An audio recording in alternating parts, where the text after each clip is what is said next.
If you want to mute, we will start.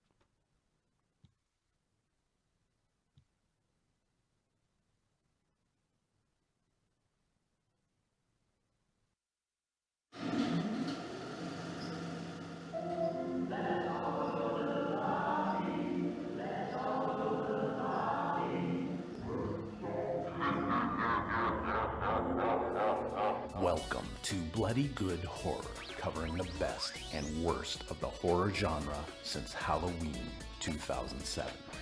Listener discretion is advised.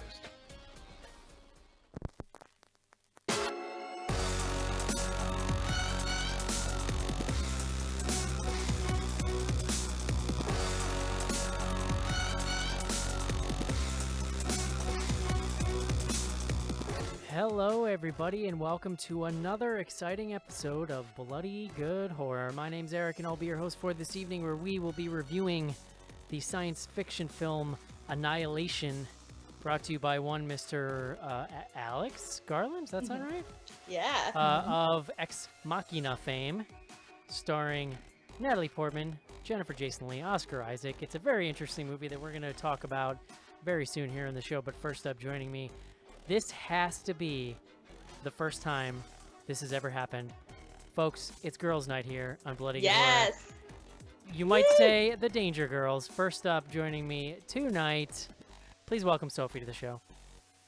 What up? I was going to say where you're from, and then I couldn't remember where you live now.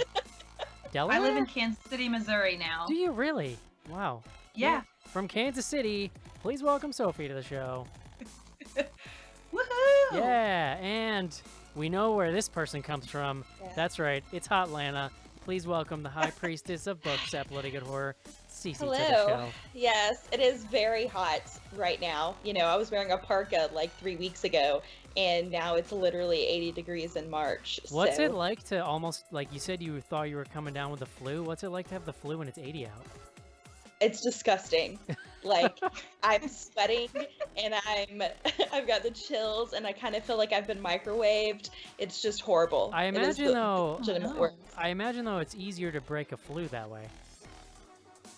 Mm, Like, you know, don't you get covered up in blankets until you get so high you feel like you're gonna die, and then yeah. you feel better.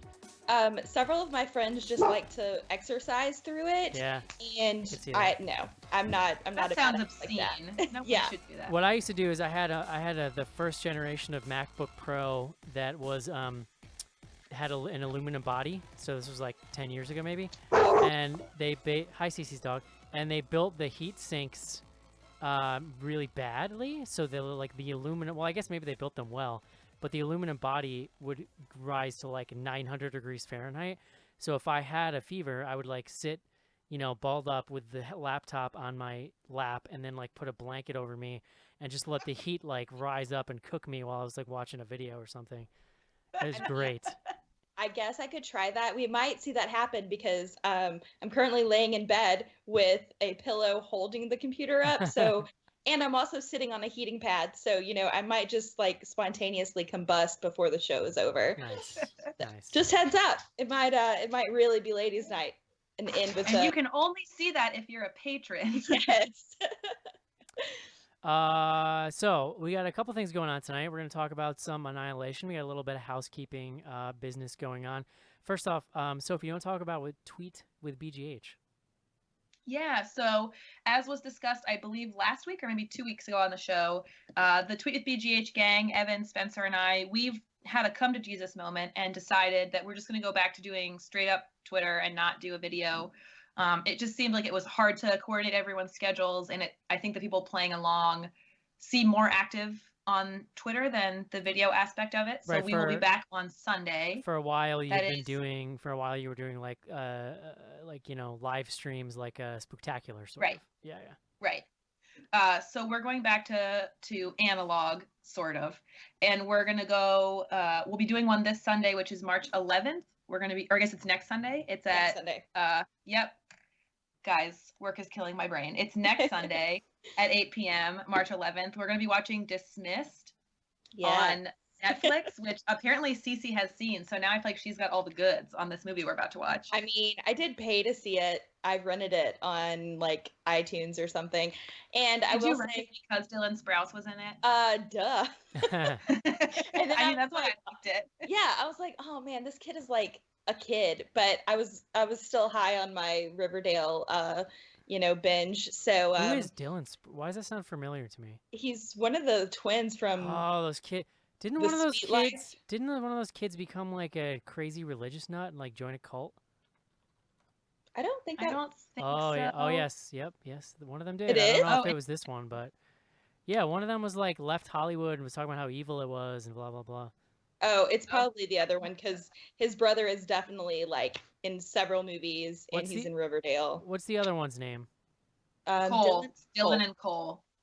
They were also, fun fact, they were the little boy in Big Daddy with Adam Sandler. Right. Oh, yep. So anyway, Dismissed is an American remake of an Asian film, I believe. And, it's just interesting, I'll say. There's some cool moments, but I was like, what is happening? But also, Dylan Sprouse is super creepy, so he plays that very well. I was going to say, based solely on watching the trailer the other day on Netflix, it looks like an old school 90s erotic thriller, but not about sex at all. Yeah. Like that's what the vibe looks like. That's a twist. It's very similar to that. Like it's got that like what is it? Not the babysitter vibe. The Boy Next Door. Yeah, and what's that movie with was it Poison Ivy? Poison. That's but like those movies that came out like back to back. It's got that weird kind of tone to it. Interesting. But it'll be good. It'll be good for a tweet with BGH. Yeah, I'm excited. So everyone get online. Again, that is not this Sunday. It is next Sunday, March 11th. Also, a little PSA for people out there. If you're on Twitter, don't come at Sophie. Because bad things will happen to you. Nothing bad happened to him. You want to tell us Everything about your? was fine. You want to tell us about your now infamous Twitter beef that happened this week? Yeah, so I guess it was end of last week or middle of last week. I woke up in the middle of the night, as often happens, and I had checked my phone to see what time it was, and I had a tweet. Someone had mentioned me on Twitter that I didn't recognize, so I read it, and it turns out it was the writer/director of a movie that I gave a pretty harsh review to on our website, and he was sort of saying that he was. I think the wording he used was he was fairly horrified that anyone could read his movie the way that I did. My essential issue with it was that it has a lot of female characters. None of them are particularly well drawn, and a lot of them, if not all of them, come to a pretty grisly fate at the hands of a guy. And the story left a lot to be desired for me personally, and a lot of the violence against the women just felt gratuitous. The final girl, quote unquote, in the end of the movie, gets in a fight with the killer and is repeatedly punched in the face. Like he just holds her on the ground and punches her in the face like 5 or 6 times, which I just felt was a little too much. A little much. So I wasn't a fan. And anyway, he was upset that that was the way that the movie was interpreted. And what ended up happening is, I guess a ton of people who presumably follow him on Twitter all started saying how, I see things through my own prism and I have a feminist agenda and I'm not a good film reviewer and all kinds of other nonsense. So I tried really hard not to engage for a very long time because I just figured nothing good would come out of it. Did someone? So I missed all this. Okay. I literally caught up with it on the BGH Slack today. But a lot of the tweets have been taken down, so I couldn't really see them. Yeah. So did somebody literally use the phrase feminist agenda is my question. I don't know that they said a feminist specifically, but someone just said something about like, oh, well, this person clearly has an agenda and she's just choosing to see the film this way intentionally. And then someone else, I don't know if this tweet got deleted afterwards, but someone commented, obviously most of the people who were commenting were men, but not all of them. So one guy who was a man was like, oh, well, I didn't think that it was too violent against women at all. And I thought this movie was really fun. And I didn't see this at all. So it obviously wasn't there. And then a woman commented and said, as a female and a human being, I choose not to look at the world this way because I think I would always be angry. And so I just don't want to live my life like that. It's like, okay, well, I don't think that I'm very angry all the time, but that's, I guess, up to the eyes of the beholder. Sometimes you get angry at me. No, I'm just kidding. Yeah, I don't know. It's interesting. I think just like I view movies kind of differently now, right? Like I still have a lot of movies that that's the interesting thing, that kind of dichotomy. I have a lot of movies that I loved when I was younger and I still have a soft spot for that had I seen them now, I would judge them totally differently. But and that's kind of the thing about like history and film history in particular, right? Just like different societal mores. And like when I look at a creator now in 2018, you're not making a movie in 1982. You're not making a movie in a vacuum, right? Like, right. And I think it's not just movies. It's like we as humankind should be always striving to be better, right? And I think that was kind of my argument was, as a female horror fan, it can be really alienating in this genre. It can be, I have had several experiences where dude creators or dude fans have told me that I just don't understand something because I'm a woman, or I'm too sensitive because I'm a woman. And so my point was, I really love this genre. So I am not criticizing this movie because I don't get it. I'm criticizing this movie because I love horror movies and I want horror movies that are coming out in 2017 and 2018 to be better. Well, and like, hey, like, hey, we can do better than this. So why don't we look at this and see how it's maybe failing? And also, like not for nothing, but if you're a creator of anything, believe me, I know this as like a person who puts out a podcast. Like once you put it out there, how it's interpreted isn't up to you. That's sure. kind of the whole point. Right, totally. So not to get too dark and not to throw this guy under the bus. So eventually Spencer, who writes for the site and is a very dear friend of mine and longtime friend of mine, kind of came to my aid and was, sort of pointing out the hypocrisy of, or I guess the absurdity of being offended by my opinion and then choosing that the best course of action was to tag me in your tweet so that all of your fans could come tell me how I don't know what I'm talking about. Right. And so I commented and said, here's my piece. I'd be happy to talk to you about it, but I'm not going to get in a Twitter argument with you. So the director, whose name is Ed Evers Swindle, I feel like I should give him some credit. He and I ended up talking through direct message on Twitter for a couple of hours after that. And he was very open and willing to listen to me and to acknowledge that maybe, that while it was not his intention to have the final product be how I interpreted it, he was really trying to make a movie, according to what he said, that would be empowering to women and based around women. And I think he genuinely was sort of taken aback that that was not the final result. And so he was very willing to listen to what I said. And we had a very, very nice conversation. And then he apologized for, mentioning my handle on Twitter, because he said, it wasn't my intention at all to have people attack you. I just wanted to talk to you about the movie. So I'm going to take him at his word. And he seemed like he handled it well. Although I wish that the end result would have been, instead of him deleting the initial tweet, I would have preferred that maybe he tweeted something else saying that we talked and he can see where I'm coming from, because just leaving the tweet and letting it go doesn't really do a ton. But at the end of the day, the people that tweeted stuff about my feminist agenda or the prism through which I see the world, like, I don't really give a shit what they think. So that's also fine. Well, I'm glad there was at least some kind of happy resolution to it, or like a little bit of an attempt at understanding each other, right? Because like that's kind of all we can do. And I've been saying for a while. And it's sort of a miracle on the internet these days that like, yes, yeah, well, exactly. Sure. His response was like, "Oh, I'm really sorry, I messed up. We should just actually talk like human beings." Yeah, and I think like regardless of the side you come down on, I'm with you. I want genre people to be having more of these conversations. I think that there's a fear that if we start looking at the way we make art and kind of reconsidering things, that there's that fear for the history of the genre because of it potentially invalidating things that we love, And some of that might happen. Like, But I think that there's room to look at the old stuff and understand why we love it and not ban it, but just kind of give it historical context. But then use those when we're making movies in 2018, just do better, I guess, for lack of a better term. You know what I mean? Like, Right. I've been talking a lot too lately about, it's like, I just want to know why things are happening in a movie.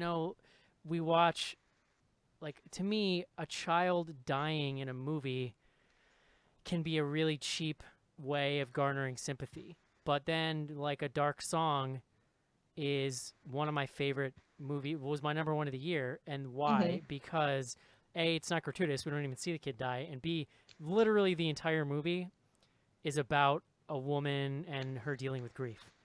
Right. So, like, it's an entire movie that has something to say about the human experience. So in that case, it's different. Like, the fact that it's about a dead kid is like, oh, okay, we're talking about something really human here.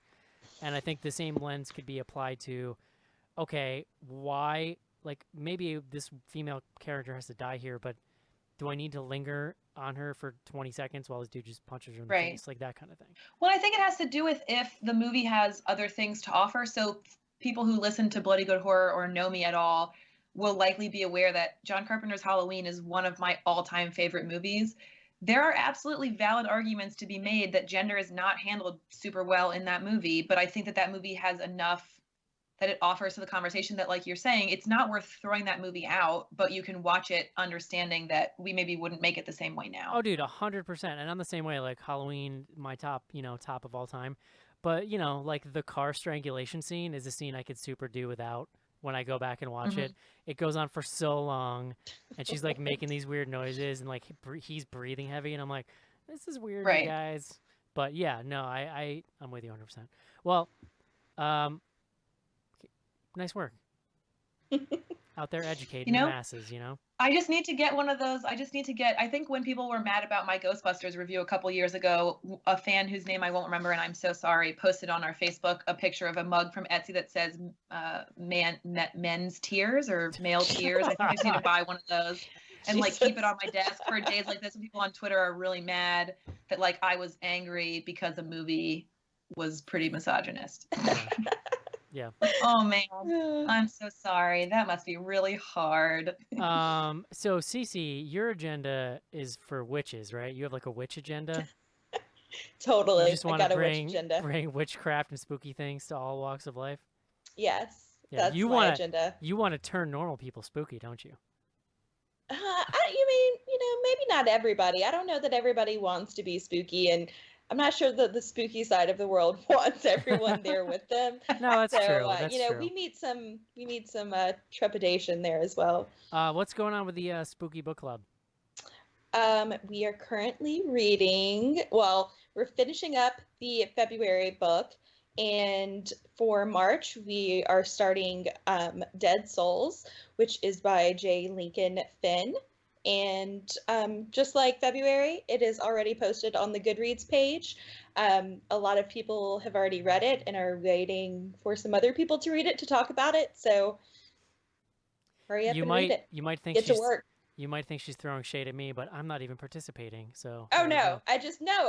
No, I think it works better this way because a lot of us you start reading a book and you don't want to finish it, or you're like, I'll come back to this, so you're reading a different one. But now all the discussions are up on the Goodreads page, so anytime you're reading anything for the Goodreads or for the BGH book club, there's already a discussion up, so you don't have to wait and then forget about what you read and Well, Joe's already ready for September, July, or whatever the hell the book was that he read. Yeah, he read very early, so that's okay. I finished Leviathan Wakes.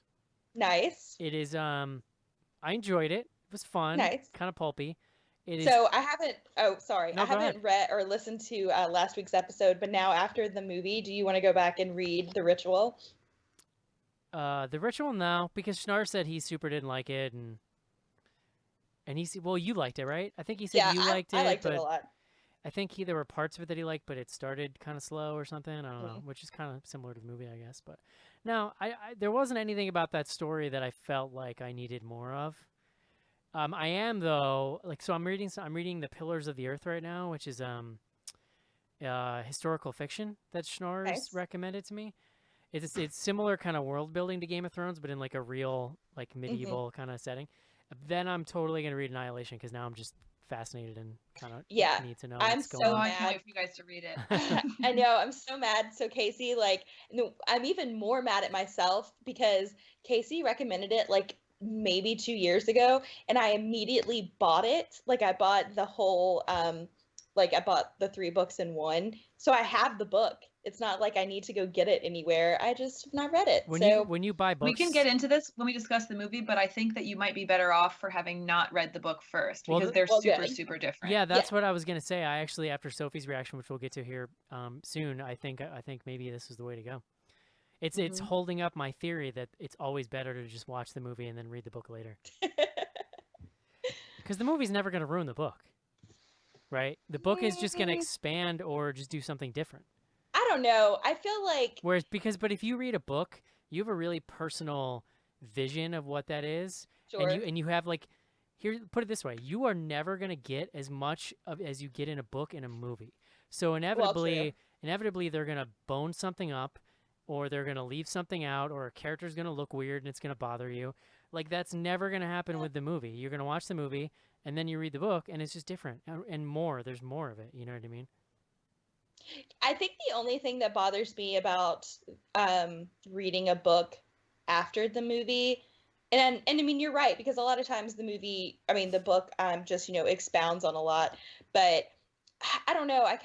I really enjoy that world building and kind of you know having to create those those moments and experience that outside of film, but you can also get that with the movie. I So mean, listen, this whole like reading thing is new to me anyway, so I'm still trying to figure it out. hey, I mean, I'm glad you're reading, so Um, whatever works, I whatever you're doing is obviously working very well. So yeah, I commend you. thank you. I may or may not read more from the Expanse series, but I will say it was like very eye-opening to read them back to back with A Song of Ice and Fire because like it makes me appreciate Martin's writing even more because Oh yeah. the writing's fine, it's fun, but it's just not the same. Like Oh yeah. I already got the sense reading that stuff like this dude is literally a genius, but then reading this other shit I'm like, "Oh, this is kind of corny in a way that, that stuff never is." Yeah. You know, I think that's the same problem. Like books have writing issues or like the type of writing that an author has, just like, when a director, changes something in a movie. So, like you said, I think that whatever medium is easiest for you to indulge in first is just the way to go. Yeah. Well, we'll see. We'll see. I almost like even after the movie I almost decided to like put the book I was reading aside to go read Annihilation, but I'm already in it and I bought it. And I'm like, all right, I just got to read it. Yeah. The good thing with Annihilation is it's not even 200 pages. It's a pretty quick read. When you go like you say like, "Oh, I bought the Annihilation books." Do you buy book ass books or do you buy Kindle books? Book ass normally, books. normally I buy book ass books, but now that I've had to move my studio from basically I had a room in the house, and when our brothers at separate times were living with us, they were in the in-law suite. So now the in-law suite is going to be my studio. After having to lug all of those books upstairs, I've kind of been leaning towards digital books more, Yeah. but only because it's easier to read multiple things at one time that way. But I mean, I'll always have a soft spot for books. Yeah. Like, it's just, I don't know. I I like like to hold owning them. books, but not physically reading them. It's like too cumbersome. This is what I realized about myself. Like I'm too lazy to hold a book because like you got to hold it open, and then like when the words near the No, I words get near that. the The other day, spine are like difficult to yeah. see sometimes. I hate I it. mean, it sucks because I never thought I would feel that way. But now that I've been reading more on my iPad, I was trying to read a book ass book in bed the other day, and I kept having to like move to get light on it. And that, then I felt like I was ruining the spine, like you said. So, you Well, know, and also it's like picture this: you're in bed, you got some dumbass like book light attached to your book, and like You got some dumbass booklet attached to your book-ass Book-ass book. book. every Yes. page, every page you gotta like reposition your light, and then it's like moving all. It's for the birds. Do you know what? Do you know what you need to get? Have you ever heard of the wedge? Either of you? No. It's yes, a book I have light. heard of It's it. a book light that's just like a sheet of glass that has a really light, like kind of LED in it, so it doesn't project a lot of light, but it just lights your page, and then you don't need And to reposition it. You just hold it over your page. That's fun. Don't you like put your thumb in it and it like you can like hold it in your like in the crease of the book? Probably can't. Mine's really old, so they Oh, probably okay. have gotten a long way since I got mine. Well, I'm all digital reading. I may actually like I do it on my iPad now, but I may actually in the future just spring for like a Kindle because I like the way that the paper looks on the Kindle. Yeah, I mean, I loved my Kindle, and I really, really loved my like the first Kindle that did the like paper, whatever you're talking about. I don't know what they call it now, You but mean it's Kindle Paperwhite? yeah, it's a lot easier to read than an iPad, but Yeah. I do love my iPad a lot too. So All right, guys, that's enough about nerd stuff. It is time to talk about Annihilation. This is it, Jennifer. Your big break in TV. From the prime time, bitch. Main feature. And we're back. Annihilation is a movie directed by one Mr. Alex Garland, who we know here on this show because we did Ex Machina a couple years ago. and weren't Sophie and I both? Were we both on that show? Maybe? I think we were. Yeah.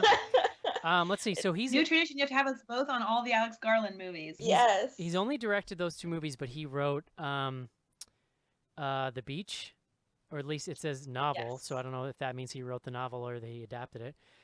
28 Days Later, Sunshine. Oh, have you all seen Sunshine? I No. forgot he wrote that. Dread, Ex Machina, Annihilation, and apparently he's written a screenplay for the Halo movie that's probably never going to get produced. So there you go. Whoa. I bet that would be pretty cool though with him doing it. Yeah. Oh, and he's Yeah. British. Everyone should watch Sunshine. It's amazing. He's British, which I did not know. So yeah, movie stars Natalie Portman, Oscar Isaac, Jennifer Jason Leigh, right? Jennifer Jason Leigh, and Tessa Thompson. Gina Rodriguez, who Yes, my girl Tessa Thompson. I love her. Gina Rodriguez, who looks and sounds and acts exactly like Michelle Rodriguez, but from what I could find, not related to her. So I don't know what the hell's going on with that. No, I didn't feel well. Whatever. I didn't feel like she was too much like Michelle. I'm like, oh, Rodriguez. she's doing the Michelle Rodriguez thing, you know, like the character. Also, Sophie, I thought for sure that who's the other one? Tessa Thompson, is that the one? Yeah. I thought she's like the nerdy, like Yeah. teachery lady, right? I thought that Yeah. she was from the Flatliners remake. I thought she was the girl who's never who didn't know how to have sex. Nope. Because she kind of looks Jesus, like No, her. Christ. Tessa Thompson is in Westworld, and she's from. I know and love her from Veronica Mars back in the day. Oh, nice. She's a Valkyrie from Thor Ragnarok. Yes, also Cool. that. I love her. I think She's she's a the best. badass. Yeah. All right, Cece, are you ready? Yes. I'm ready. Please bring us the word of the day. I actually had a whole intro about how you're smarter than Schnars, but I totally forgot and just bowled right into it. So there you go. Well, that's okay. As long as you meant it and you thought about it, it counts, I guess. I've actually been thinking about it on and off all day, and then I just totally screwed it up. Well, I hope I don't let you down. I hope I don't screw this up. I also hope so. The word of the day is perihelion, which Ooh. is the point in the orbit of a planet, asteroid, or comet at which it is closest to the sun. And it comes from mid-17th century. It's an alteration of modern Latin perihelium and from the Greek peri, which means around, and helios, sun. So, you know, in relation to Annihilation, we have a little comet action going on, so. Great. And what's the word again? Perihelion. Perihelion. Love it. It sounds like Great something word. that would be in this movie. Thanks. All right, guys. I guess I'm gonna synopsize that. This was something I didn't think about all day, but here we go. So, Annihilation opens, I believe, with a comet crashing to Earth. Does it open with that? Yes. Yes. And it crashes into a lighthouse. We then meet Natalie Portman, who is basically she's a professor at Johns Hopkins University. We find out that she's married. She's ex-military. Her husband's still in the military. He has been gone, basically on an assignment somewhere that was top secret that he couldn't tell her about. And he's been gone for a year. And for 6 months, she was trying to find out information about him. And then basically she stopped and just, I presume, like she assumed he was dead. So she's kind of grieving and having these issues. There's some other things that come up later. But in the beginning, her husband, played by Oscar Isaac, shows up at the house. He's just completely out of it. It's clearly something different or wrong about him. And then his nose starts, or blood comes out of his mouth or something. She calls 911. They're on the way to the hospital when a, SEAL CIA team or something equivalent basically runs their ambulance off the road, takes Oscar Isaac, takes her, and she wakes up in a top secret facility. And this is the point at which we kind of get the full plot of the movie. We find out that this thing crashed in this lighthouse, and then slowly over time, this strange kind of iridescent dome that they call the Shimmer it's a wall, and it's basically slowly grown out from this lighthouse and is now encapsulating an area of miles. And they've sent teams into it. Nobody has come back, with the exception of Oscar Isaac. We don't really know how he ended up at Natalie Portman's house, because he doesn't either. People just kind of do stuff in this movie without thinking about it. The movie's also wrapped around Natalie Portman post the events of this movie being kind of debriefed by one of the lead scientists in the project. So we know right away that she survived whatever happened. And then she's kind of getting this debrief interview. And so you're given bits of information about the plot that way also. So she pretty quickly, feeling like she has nothing to lose or like that she owes her husband something, decides to join a team that's about to go into, I almost just called it the Further. That's really funny. A team led by Jennifer Jason Leigh, who is one of the main scientists in this project, and some younger female, it's a mixture of scientists, military, one's a geologist or some shit. And Natalie Portman herself is a biologist. So at this point, they've sent all these teams in. Nobody's come back. The whoever's in charge of this research is feeling really desperate, and the thing is continuing to grow. And so they're just feeling like if we don't figure this out, it's just going to kind of swallow up the whole Earth. So yeah, they enter into the Shimmer, and immediately shit starts going sideways. They don't know where they are. They're losing track of time. And then we can kind of walk through plot kind of turns from there. I don't want to super spoil the ending on this show because it just came out, and I think it's like a really strong movie, so I don't want to kind of go too far that way. But just kind of getting us up to that point. Sophie, what were you kind of thinking coming into this, and how'd you feel coming out? So we can talk about this further as we go, but I think, so I'm the only one on the show who's read the book. I read Annihilation, and I've read the entire Southern Reach trilogy. I read Annihilation when it first came out in 2014 and reread it. I actually finished rereading it about half an hour before I left to go to the movies to watch the new one. And I knew going into it, I'd read reviews that it's very different from the book. So I was trying to prepare myself that it was going to be very different. And then it was even more different than I could have possibly imagined. And so I'm having this very strange experience where I understand, I enjoyed the movie from an objective perspective, but emotionally I'm having a hard time getting over how different it was from the book and the way that made me feel. So I'm looking forward to going to see it a second time now that I know what's going to happen, so that I can watch it hopefully through a little bit less of an emotionally invested lens. But I thought it was a very strong movie, and the casting is fantastic. Sure. And we'll get into it as we go, but there are some we talked about this a little bit over email, but there are some very effective visual and kind of sight things that I think are going to really stick with me that definitely were not in the book at all. So I appreciate the addition of those kind of things. Definitely. And I do want to get into the book a little bit without spoilers because I'm going to read it. But I do want to know. No, I will not spoil the book. Yeah. But yeah, I do want to know broadly kind of the differences. Cece, what about you? This was surprisingly a book you have not read. Yes. So I kind of talked about it earlier. I'm super mad that I didn't read it before. Obviously, it might be better that I didn't read it before. But, you know, I had kind of been really looking forward to it based on several recommendations. And then when I knew Alex Garland was doing it, I was super pumped because of Ex Machina. But I don't know. I tried not to have any expectations going in. And overall, I really enjoyed it. I did feel like I felt like I was supposed to be filling in gaps that I didn't really know what I was supposed to be filling them in with.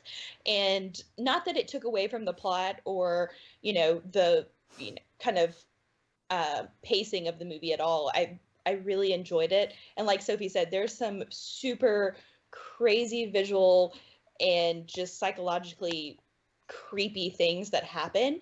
And I really liked the underlying theme and plot of the movie. So I enjoyed it. It was just not really what I was expecting, I guess. So, you know, maybe it was better to go in with no expectations. Yeah, I didn't really know what to expect other than I liked the trailer. I enjoy sci-fi like this. The best thing that this film has going for it is this sense of just creeping dread. I mean, even before we get into the shimmer further, it's like everything is heavy. It's like heavy and weighed down, and you really feel Natalie Portman as this broken character. And then they get to this facility. You know, her relationship with Oscar Isaac is really tortured. He's so good. He has a thing in this movie that's not good, which we'll talk about. But like, I'm continually impressed by his ability to morph and be different characters. It's really unreal. Because I was thinking a lot during this movie about Ex Machina, where he's unrecognizable. Literally, if you weren't looking for him, you'd almost not even know it was him. And here it's this totally different thing, this mixture of just this intense energy, but also he's very and they have limited scenes together too, right? I think that speaks to how good the two of them are, that you really kind of feel that relationship. So the two of them are really great. The shit that happens in the shimmer is unreal. It's a gorgeous, just sublime, beautiful movie. Even just subtle things like the lens flares all have color to them, because we're basically, you know, we're seeing the sun shining through this dome, and even though it's not really overdone, right? They could have filled every shot with a weird like pink jello background, but it's like a lot of shots you really only notice the shimmer because of the way that it refracts light, which in itself becomes like a really important plot point as you get farther into the movie. This movie uses music fantastically. There is a Crosby, Stills and Nash song that's used repeatedly that I went and looked up the lyrics today and was like, just like blew my mind, because you're talking about a song that was written 40 years ago that is like a perfect match for this movie and what's happening with these characters, and used this several times for like, you know, really strong impact. It doesn't give you a lot of answers, but I think it's kind of in that sweet spot for me where it gives you enough. And I like where it goes with that, which we can get to some of that later. My only real complaints, I find Jennifer Jason Leigh to be a little perplexing in this movie. I'm just kind of not really sure about her character, and part of it is this flat acting style that everybody's kind of putting on, and hers is just a little more extreme than everyone else's. And then Oscar Isaac has a disappearing Southern accent, which is kind of weird. It really doesn't come up until the literal end of the movie. Yeah, until the very end. I wouldn't say it disappears. I would say it appears out of nowhere. It appears, yeah, it appears like in the basically his last scene in the third act, and then, but even in that scene, it disappears again.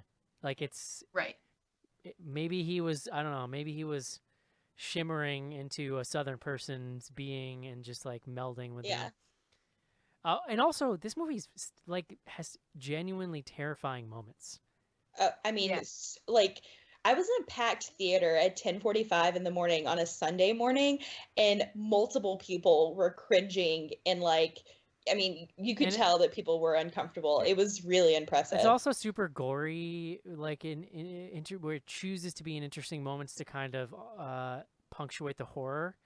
But Hmm. there's this, we'll talk about it, but there's a scene with a bear that, like, I wish people could have seen the Looney Tunes thing that my eyeballs did when that happened, because Yeah. I went, like, literally in my chair, just like curled up into myself and was like, fuck no. I Just mean, I no. came home and immediately, like, I went by myself and I came home and Kyle was like, well, how was the movie? And that was literally the only thing I told him about the movie. I was like, you would not believe how beyond creepy and jacked up that was, but how effective. Like, it And was that's phenomenal. what's interesting about it, Yeah. right? So it's interested in being a heady, hallucinatory, kind of airy sci-fi film, Hmm. but it also is punctuated with really strong genre moments where it's like, hey, guess what? I can still shock you and ground you in a physical sense and make you scared physically, even while this larger, scary existential stuff is happening. And so that's a really interesting aspect to it. It doesn't go full art house. Like, it still succeeds at being a scary Yeah. genre film. Well, and I think that that's really interesting that, normally you have these moments of dread and these moments of, these emotional and psychological moments to ground you in a movie. But it's really interesting that Alex uses these horror tropes or kind of archetypes in these moments to ground you. So like you have these very visceral, physical moments that are grounding you and kind of pulling you back to reality. And the physical horror is just as creepy, if not, kind of emphasized by the dread of the psychological horror. And you don't see that very Mhm. often. Well, Or I at think that least, it helps. Go ahead, Sophie. I think it helps doing that because then later, so towards the end of the movie, we get these couple sequences in a row that are leaning pretty hard into the art house and oh, for sort of, sure. I mean, very out there. I'm more so, in my opinion, than anything we saw in Ex Machina. And I think he does a really good job of balancing both of those aspects so that even when he kind of goes full tilt at the end, he doesn't lose the audience. No, for I sure. think I think, that yeah. those, yeah, there's a very particular sequence at the end that we may or may not talk about. I don't know how spoilery you want to get, but there's a sequence at the end that I think in anyone else's hands probably would have lost the audience and could have felt like the ending sequence to Mother and made people angry. And Yeah. it felt like a very seamless thing that was part of the story because he has such a deft hand at navigating, multiple frameworks at once. And no, Yeah. Kristen Wiig does not randomly show up at the end of this movie. But no, I think you're really right, Sophie, because like I saw Annihilation at the same theater I saw Mother at, funny enough, and Mother was a packed show also, and people were like um coming out and like immediately talking about it and kind of complaining. And it was interesting that the reactions that this movie got. And it's kind of it's a I wouldn't say it's as controversial. I'm high on cold medicine, but Sweet. it's a, like you said, it's an ending that could definitely have It's really just it's not a frustrated a lot of it's people. not a mainstream ending, right? And Yeah, this for was a sure. movie that had a really great marketing campaign. I saw it on a Sunday afternoon in a packed theater, which is fairly unusual. It was like super shitty and rainy here yesterday, so I think just a lot of people were out at the movies. But there was a very well represented normie contingent in my theater, and so it's not a mainstream ending at all. Like, it's way out there. Um, but again, I think maybe there is just enough of a kernel. I want to like back it up though and just kind of go through some of the sequences. I loved the way this movie. I mean, the whole thing feels like a dream, and Hmm. every chance where you're starting to feel grounded, they double back and they reinforce the dream. I loved the scene where, let's forget about the fact that they're not wearing hazmat suits as they go into the shimmer, right? Well, they already say it's pretty much a suicide mission, so. Right. And think about the practicality of being in a hazmat suit for like a couple of months. I did think Well, that. I did think yeah, that. But in also, the but nobody's Everglades. returned. And it didn't seem like they were doing anything different than the other crews had done. You would think they'd be trying other things to try to, push viability. That's kind of, it's an interesting thing. I think because they kind of glaze over it in the movie, but I think it's relevant that the team they send is all women. Like Right, that's so what I many was of the gonna previous say. teams have been military Yeah. and mostly men. Sure. Well, that's what I was thinking, that like they kind of talk about it like it's a very quick conversation, and I think it's even like just a comment from Jennifer Jason Leigh saying that it's going to be only women going in this time, and I think that it was very important that they're not wearing any suits because of just the genetic, possibilities there. I loved the scene where they first go into the shimmer because it immediately disorients you. You see them walk through it, and it's like a shot from behind them as they're walking into it, and you just kind of watch. It's a weird moment, right? They've got this great build up, and you watch one by one as they walk through the wall and disappear, and then literally just fades to black and fades up, and Natalie Portman's waking up in a tent, no idea where she is, and she comes out, and they all are talking, and they realize that they've been in there for days, but nobody knows what's happened and how they ended up there, or anything. But they're missing food, like they've been there for 3 days. That was, I don't know. That was, to me, was like such a brilliant touch because immediately you're just out of it. You are kind of disoriented with them. Yeah. Yeah, I mean, I think that it's a really good narrative, or a really good,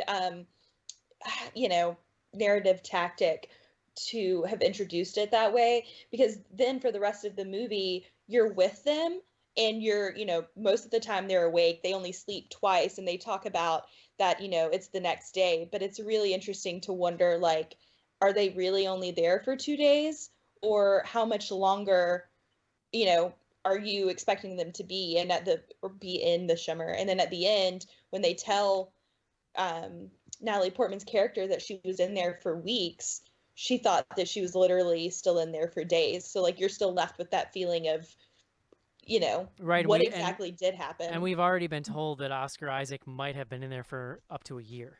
Yeah. Yeah. Right. What are some of your guys' like favorite kind of moments that you wanted to talk about? I mean, I feel like we should talk about the bear, but then I also feel like people should, like, I don't want to ruin that. Like, that's just such a phenomenal thing that happened, and I wasn't expecting it to be that intense or for me to like have such a visceral reaction to it. But I will say broadly that the setting of the shimmer, like the actual set design of the shimmer, was really phenomenal to me. Like they talk about all these flowers are blooming, and they're like these different species of flowers, and they're all on the same vine, and that that itself has all these genetic implications. And then you see like deer, and then the deer have these huge antlers, and the antlers are growing flowers, and it was a really good design. But the other creepy part, which I feel like doesn't play in as a large of a role, is the flowers growing into shapes of humans. Like that was super creepy. That was cool, yeah. And Tessa Thompson's character kind of has a moment with Natalie Portman's character, and they're talking about this, and like it's such a weird, unsettling kind of feeling, because it's a really good representation of nature just being nature, and like the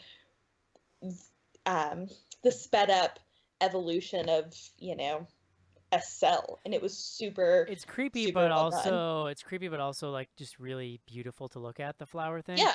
And the cell thing is interesting. They do a great job of reinforcing that idea. They show this visual a lot in the movie. They keep coming back to it, of cells dividing.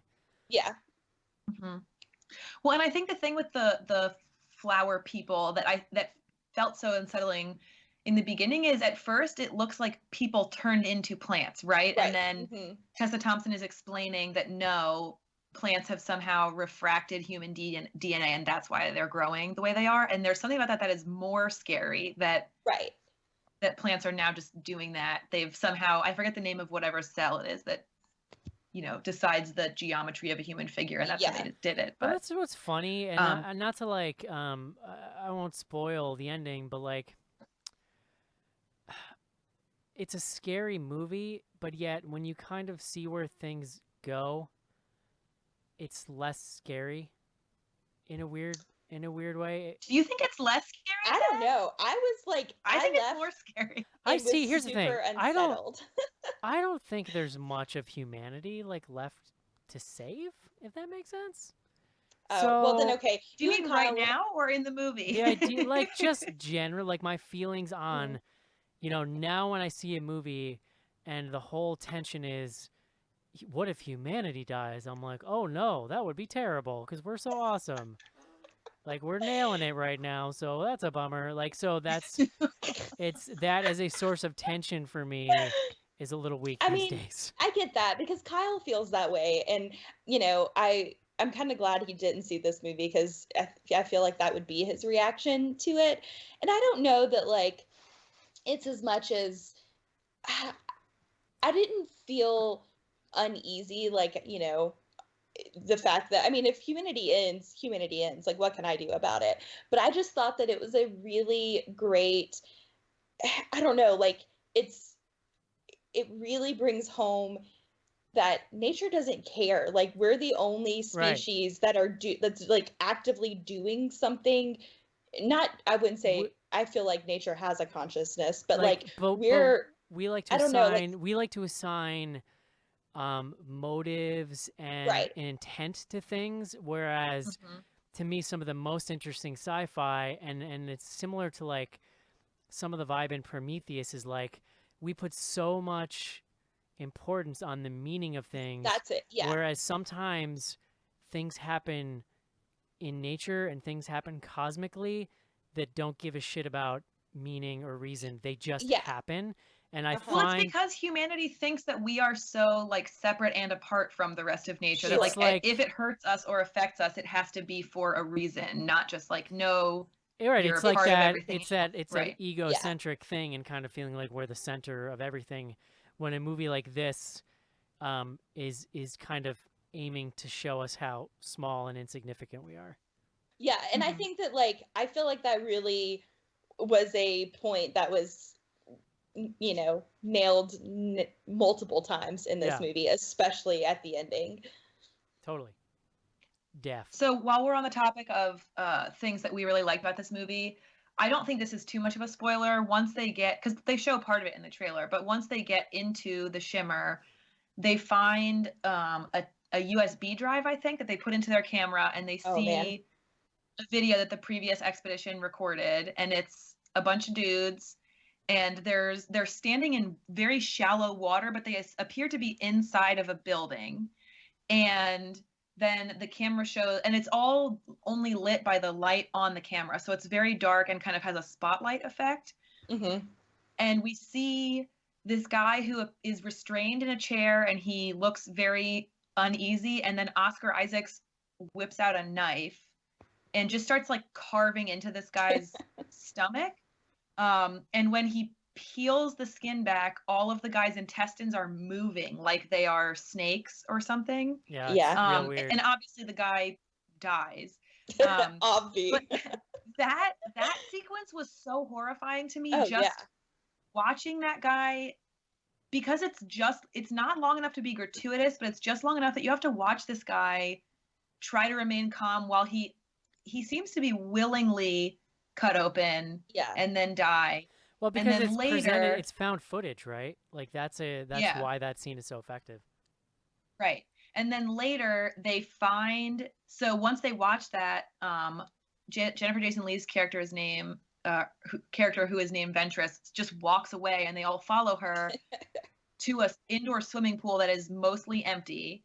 And when they walk into the room, that guy's body is still in a chair at the very deep end of the swimming pool, inside the swimming pool, but where his stomach has been cut open is now sort of this like gaping hole that's just black, and there's all of this stuff He's turned coming out into of his like stomach that's grown out of the walls, and his head is like up and ripped into a bunch of different pieces above him. I mean, it's a super it's effective such a great effect. Yeah. image. Oh, for sure. I loved the recurring and I thing. think I mentioned this in email. It is an unbelievable homage to The Thing, like as far as I can tell. Like there was something that's very intentional, it felt like, about the way that shot was designed. It looks a lot like the guy who his chest bursts open and then his head falls off. I love Dude. generally too the like Technicolor fungus, I guess is the only way, Mhm. like filaments Yeah. sort of. That was such a great aesthetic that's kind of repeated throughout the film. And you Well, have this horse grizzly thing, and there's just like bright neon flowers growing everywhere out of his gross body, which is really effective. Well, So and for somebody who like, I have a really intense fear of things getting under my skin, or like having worms, or like having like bugs inside me, like that keeps me up at night. Is that And why you collect cicadas, so you could like make sure they were not inside of you? Just If like put them you're- in a jar. if keep you're them afraid, outside. Well- if you're afraid of like invasive bugs, you are living in the wrong part of the country. yes, because we have all kinds of animals that like to burrow under your skin in the South, and it is super disgusting. And like, I have had several panic attacks about that. But it's just like, that is it's such a subtle bodily horror.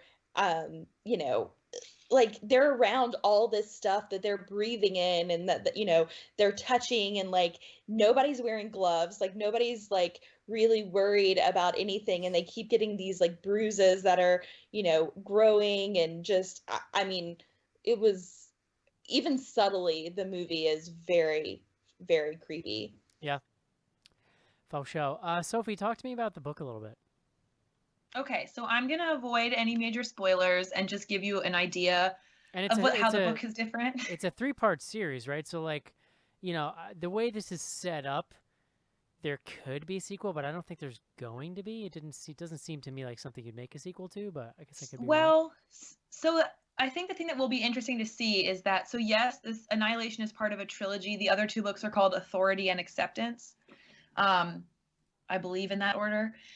And they are all kind of tenuously connected. So the trilogy is not one continuous story that continues to happen. Annihilation, the book, also ends pretty definitively, and then the next book picks up and is only tangentially related. So hypothetically, I suppose they could continue to make more movies. Are they all are all the books like in the same universe, set around the same event, Yes. but just different stories happening? So all of the books are in the same universe, and they all relate to, in the book, it's not called The Shimmer. The first section of the movie was called Area X. Right. So Area X is what that geographic location is called in the books. And so all of the books relate in some way to Area X and to the Southern Reach organization that's trying to study it. Gotcha. Yeah. So there is still a main protagonist who is a biologist. It's still a team of women. It's only 4 women in the book. And I think there are a lot of thematic things that are similar. So in order to disorient you, one of the things that the book does is that once they go inside Area X, they don't use their names. They've been instructed not to use names. So everyone's just known by their job. So there's the surveyor, I think the anthropologist, the psychologist, and the biologist, and we never learn anyone's names. Huh.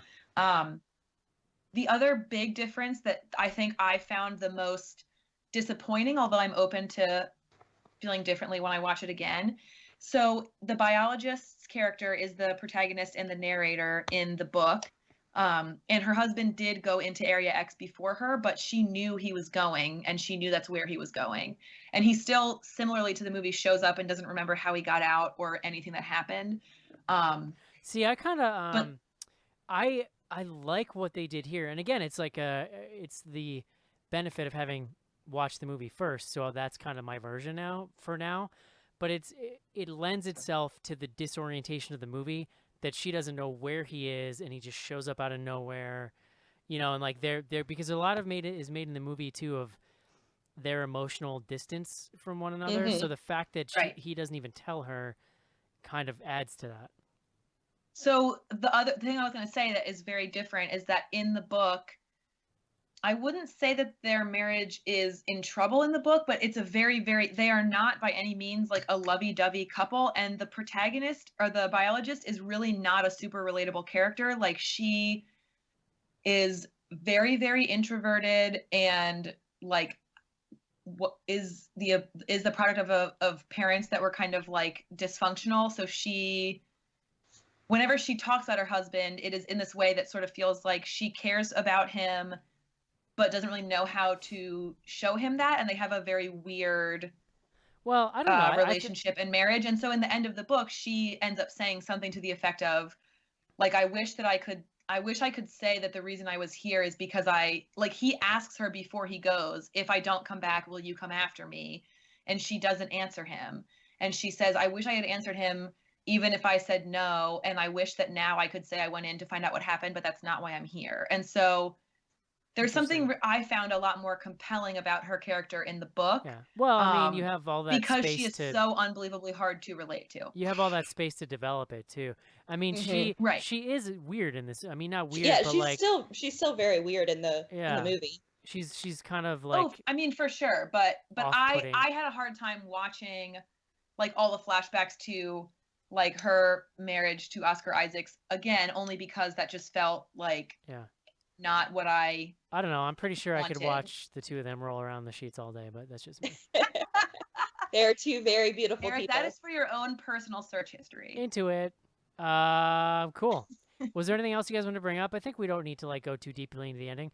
The ending's batshit crazy and has some really amazing visuals, but I think it's one of those things you just gotta experience and kind of I was like, there's a lot that like we could talk about, but I feel like it's a very individual experience. I will say, if anyone finds a tight think piece on the ending, I'm happy to hear it. If you want to hit me up on Twitter, Eric BGH.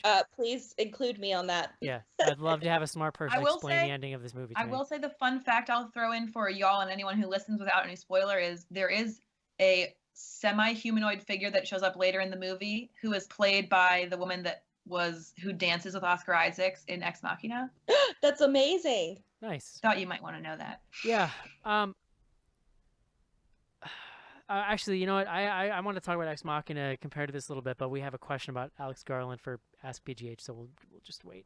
So yeah, Annihilation. Would you guys recommend this, Sophie? Absolutely. Cece? Yes, definitely, and in theaters because it on the big screen is a must. Yeah, I agree. Yeah, I'm gonna say hell yeah, and also just like it's a really visually stunning movie, so I'm glad that I got to see it in theaters. It's gonna do it. 3 thumbs up for Annihilation. Let's take a quick break and do some fan mail. What you think of as Jason is not Jason. He wears other people's bodies like folks wear a suit. There's only one way to put an end to him, and I'm the only one that knows the way.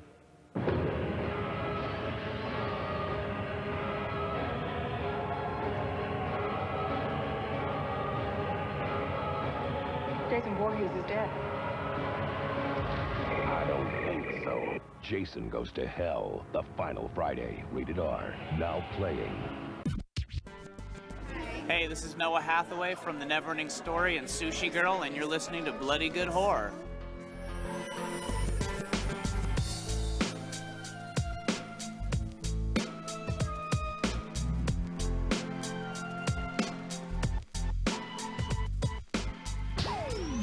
Send your emails to info@bloodygoodhorror.com or hit us up on Twitter @BGHorror with the hashtag AskBGH.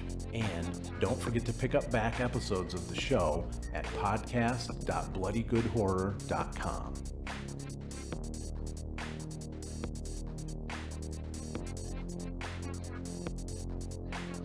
And we are back. CC sending us pictures of bugs that live in your skin or some shit. I don't know. It's horrible. The red bugs, the worst. Some devil southern shit she's got going on. All right, we have one. We actually have one. We have a bunch of great BGH classics, but only one pertaining to somebody on this show tonight. So this is from Skizbot, Cece, regarding Tom Hardy's nakedness in Bronson. Quote, look, I can appreciate it from the waist up, but I got to be in the mood for the waist down. To which, I mean, that's still true, to even which for Tom Hardy. To which Mark replied, "You do really have to brace yourself for the greased up dingus."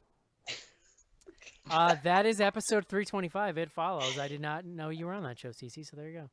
Yeah, Oh my I don't know why we were talking about Tom Hardy when we were talking about It Follows, but yeah. He's treatise on male nudity. Woo! So you're distracting me, Cece. Now I'm responding to your theory about the end of the movie. I'm sorry. We can talk about it afterwards. I'm sorry. Yeah, we actually, let's see how much time we have here. So, okay. So now that was Ask, hashtag BGH Classics. We got, Ask BGH. Skizbot also says, mainly because I love the music so much, I've never skipped the opening credits for Game of Thrones or The X-Files. On the flip side, I can't stand the opening music for Homeland. It's the worst. What are some of your favorite / most hated TV openings? Oh man, one of my favorites I have to say is American Gods, because it's basically the immigrant song, and it's all this like neon visual neon like Americana like icons. So I would say that's one of my favorites. I love Game of Thrones, but I have to skip the intro. Oh no, every time. I sing to myself and I rock back and forth in excitement. Are you kidding me? I get the Game of Thrones opening gives me literal chills. I get so excited. I mean, it's good, but it's just like I'm so tired of hearing it. No, come on. I know. It's great. It's the best. Just from now on, whenever you hear it, just instead hear Eric singing. I was gonna it. say maybe And if I then- think of Eric humming it, it might make it better. And then I found out that the shimmery thing that flies over is you know what I'm talking about? There's the scene where you see that thing like flutter past the camera as you're flying over. What that is the thing that hangs in the library in Old Town that like refracts light from the ceiling. That's so fucking cool, man. And so what do you think the implications of that is? I have thoughts, but Yeah. so So no. many thoughts. Game of Thrones, best opening of all time. I will say best pay TV opening is The Office, hands down. I could watch the opening so to The good. Office all day, every day. We used to joke that my baby was going to come out of the womb knowing that song because literally we only watch The Office around here 24/7. So I'm pretty into the Friends opening. I like that. Oh, I think man. that's pretty classic. Do you clap along, Eric? Yeah, you have to. Come on. I The really other- like Bob's Burgers intros. Yep. Yes. Yep.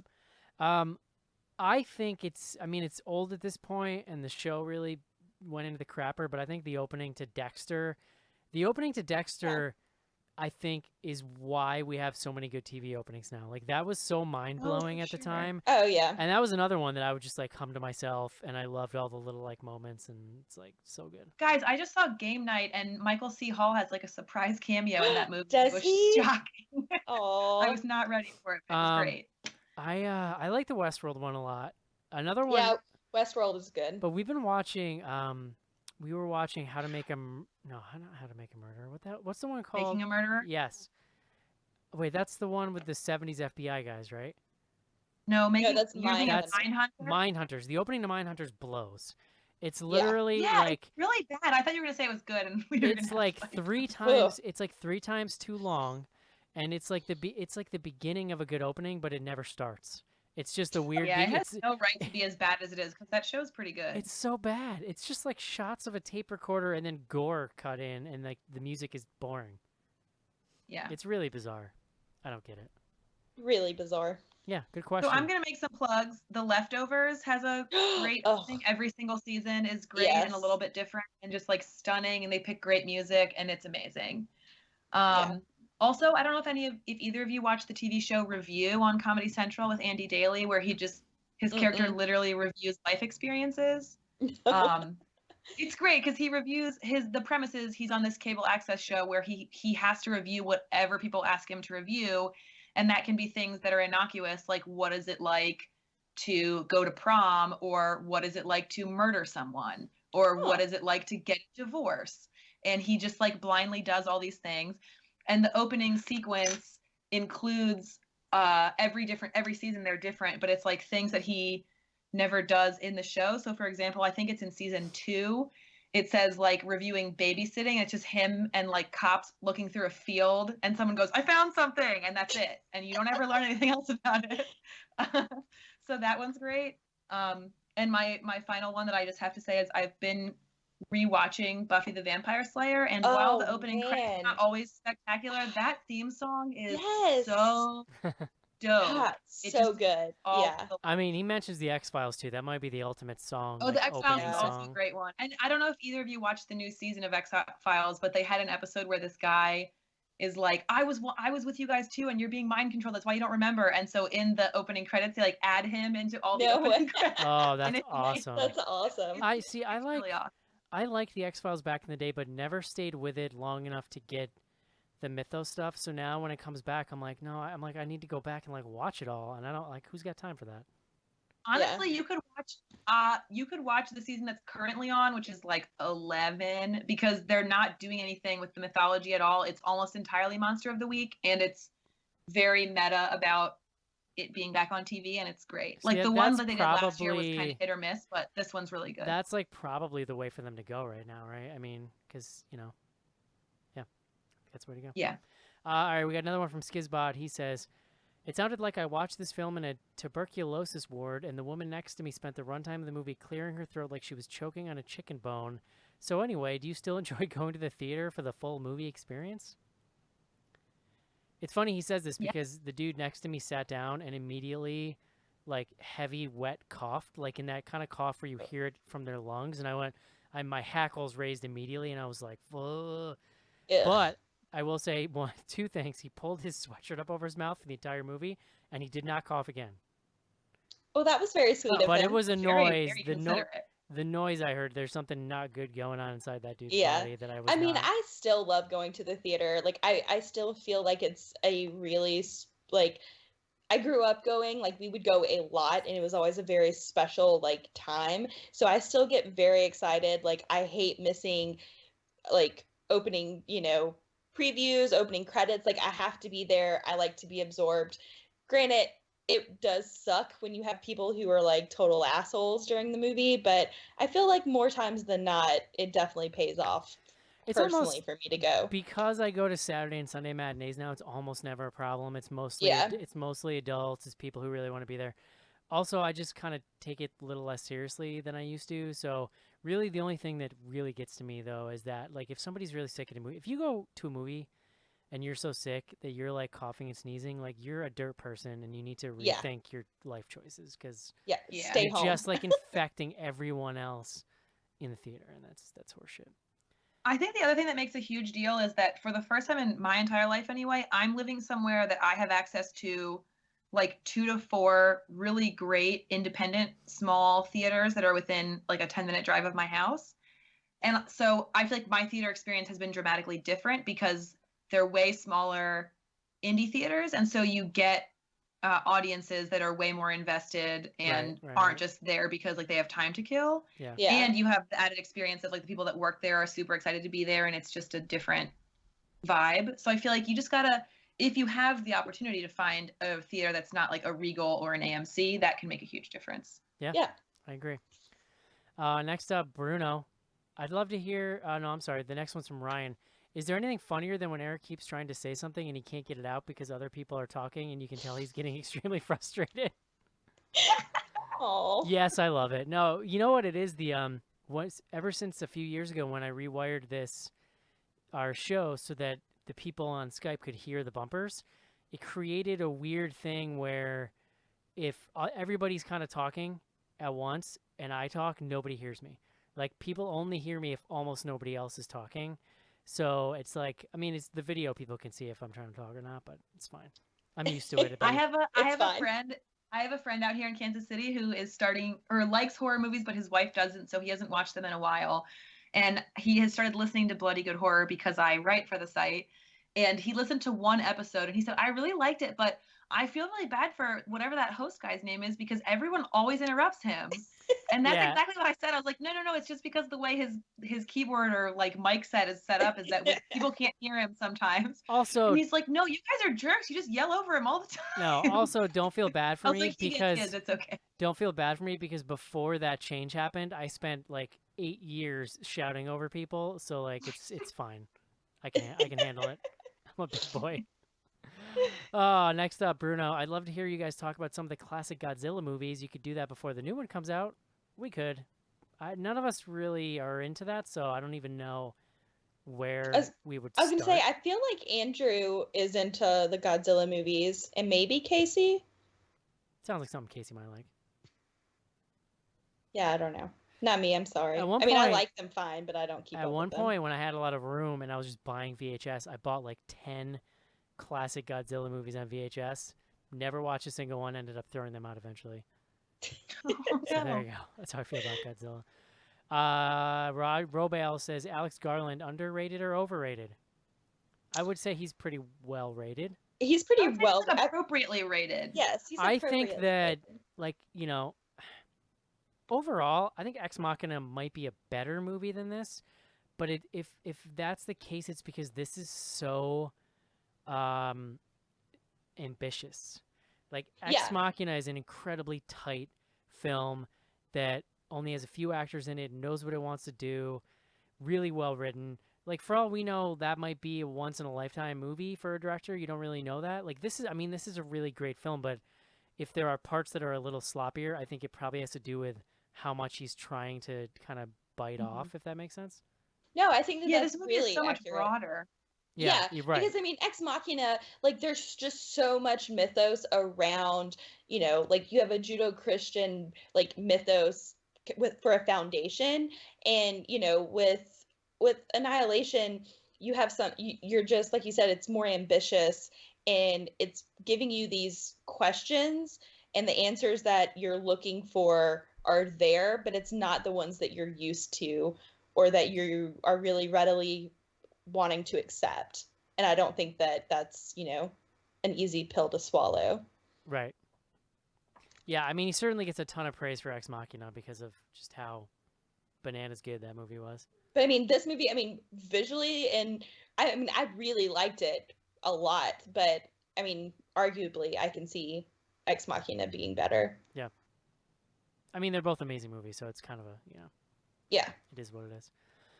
All right, guys, that's going to wrap up Ask BGH on Twitter and the show. Woo! If people, Girls' night. Heyo, Danger Girls. Danger girls at the sea. If people want to check out CC's book club, there you can find it on Goodreads, search Bloody Good Horror. There's also a link up at the top tab if you go to bloodygoodhorror.com, and you can join and read along with a bunch of other fans and patrons. And there's also a BGH Book Club Slack channel that people chat about books, and Which is super active. People are always chatting about nerdy stuff there. yeah, the only channel more active is probably the channel where people talk about beer with Joe. So there you go. If you want the Slack, check out patreon.com/bloodygoodhorror. Also, Sophie, Tweet with BGH coming up. Yeah, March 11th at 8 p.m. Eastern, we're watching Dismissed. So if you want to watch an erotic thriller with no sex and Dylan Sprouse, come join us.